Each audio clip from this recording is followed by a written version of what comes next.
मी पाहिलेले प्रेक्षणीय स्थळ मराठी निबंध।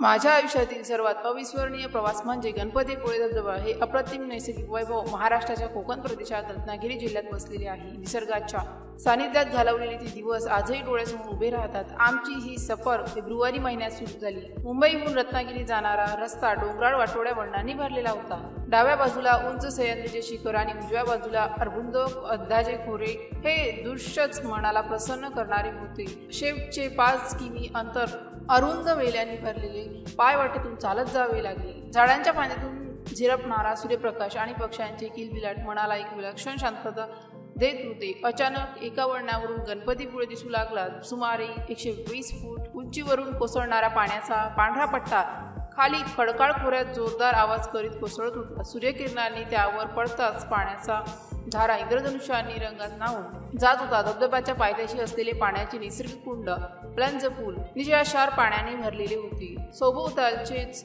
दगड पाण्याच्या अश्रूंनी न्हाऊन गेले होते। धबधब्याला वेढून उभ्या असलेल्या दाट जंगलात साप, आंबा, किंवी नाना प्रकारचे झुडपे होती। कुंडात लहान लहान मासे दिसत होते। माथ्या रक्ताचे वर्णन, सोनकिडे, किंगफिशर, निळे मैने आणि पिळा पक्ष्यांचा किलबिलाट सारा परिसर गजमय करीत होते। खडकावर बसून धबधब्याचा स्पर्श जाणणारा गार हवेचा आस्वाद घेता येत होता।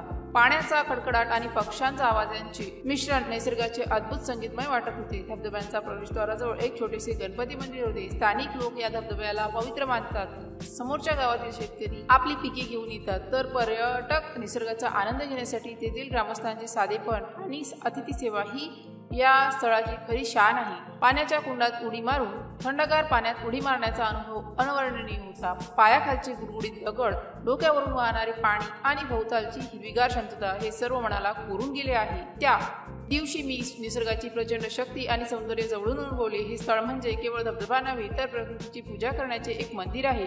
गणपतीपुळे धबधबा हा निसर्गप्रेमींसाठी स्वर्गदृश्य आहे। या प्रवासाने मला जाणवले की खरी अलौकिकता महापुरुषांच्या समाधीत नाही, तर निसर्गाने निर्माण केलेल्या या अफाट सृष्टीत आहे।